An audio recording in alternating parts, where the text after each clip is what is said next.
नमस्कार दोस्तों, आपका स्वागत है हमारे चैनल पर। आज के वीडियो में हम जनसंचार के उद्गम के दूसरे भाग पर चर्चा करेंगे, यानी जनसंचार का विकास, ओरिजिन ऑफ ह्यूमन कम्युनिकेशन या कम्युनिकेशन। पिछली बार हमने देखा कि कैसे प्राचीन काल में मानव ने संचार के साधनों का विकास किया।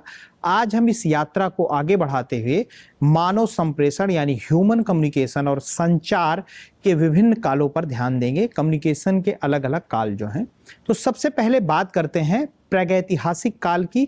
इस काल में मनुष्य के बीच संप्रेषण यानी कम्युनिकेशन का कोई स्पष्ट भाषा माध्यम नहीं था। वे आंगिक चेष्टाओं और ध्वनियों के माध्यम से एक दूसरे से संवाद करते थे। शायद अपनी मूल वृत्तियों की पूर्ति के लिए ये ध्वनियां और चेष्टाएं ही उनके संवाद का प्रमुख साधन थी। अब आते हैं प्राचीन काल पर। इस समय की संप्रेषण की पद्धतियां यानी कम्युनिकेशन की जो टेक्नोलॉजी थी, वो हमें शिलालेखों, ताम्रपत्रों और मंदिरों की दीवारों पर की गई खुदाई में मिलती हैं। सम्राट अशोक के स्तंभ, शिलालेख, राजा भोज के ताम्रपात्र और मंदिरों की दीवारों पर मिली खुदाई आज भी प्रमाणित करती है कि राजा अपनी प्रजा के कल्याण के लिए किस प्रकार के संचार माध्यम अपनाते थे।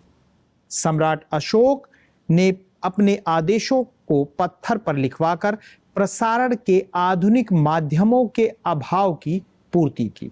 इसके अलावा इराक के प्राचीन खंडहरों से 3100 वर्ष पूर्व के शिलालेखों के प्रमाण मिलते हैं, जो बताते हैं कि किसानों को खेतीबाड़ी के संदेश कैसे दिए जाते थे।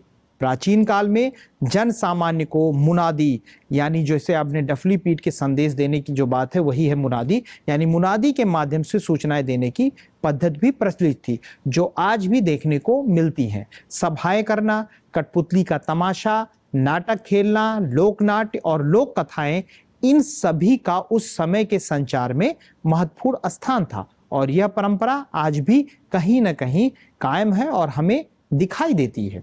अब बात करते हैं मध्यकाल की। प्राचीन काल में भी जो संप्रेषण की पद्धतियां प्रचलित थी वो मध्यकाल में भी जारी रही।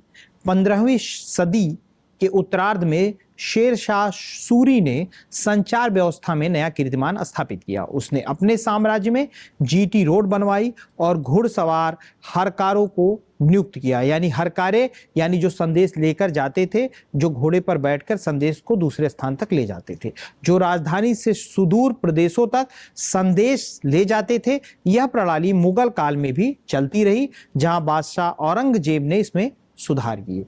औरंगजेब ने 2 प्रकार के क्लर्कों की नियुक्ति की, जिनमें से एक सेना के अधिकारियों के लिए और दूसरा जन सामान्य के लिए सूचनाएं लिखता था। इस प्रकार संचार की यह प्रणाली मध्यकाल में भी विकसित होती रही और इसका असर आधुनिक काल तक देखा गया। हम जो भी बात आपसे कर रहे हैं, जो भी बातें बता रहे हैं, वो सब कम्युनिकेशन, ह्यूमन कम्युनिकेशन से रिलेटेड है और उसकी हिस्ट्री पर हम बात कर रहे हैं। आधुनिक काल में भारत में अंग्रेजों के आगमन के साथ संचार और संप्रेषण की नई पद्धतियां विकसित हुई, जैसा कि रेल, तार, डाक, टेलीफोन के साथ साथ प्रिंट मीडिया भी 18वीं सदी में स्थापित हो गया। इसके बाद रेडियो, टीवी और इंटरनेट के माध्यम से संचार ने एक नई ऊंचाई हासिल की। आज मोबाइल और इंटरनेट ने सूचना क्रांति को एक नया आयाम दिया है और संचार का जाल पूरी दुनिया में फैल चुका है। तो दोस्तों, इस वीडियो में हमने जनसंचार के विकास की यात्रा को समझा। प्रागैतिहासिक काल से लेकर आधुनिक काल तक संचार के साधन लगातार विकसित होते रहे हैं। अगर आपको यह वीडियो पसंद आया हो तो इसे लाइक, शेयर और सब्सक्राइब करें। लेकिन अब जब हम अगले वीडियो में मिलेंगे तो हम बात करेंगे भाषा का विकास, यानी लैंग्वेज का विकास कैसे हुआ, कैसे डेवलपमेंट हुआ और कैसे लैंग्वेज दुनिया में आई। तो आज के लिए इतना ही।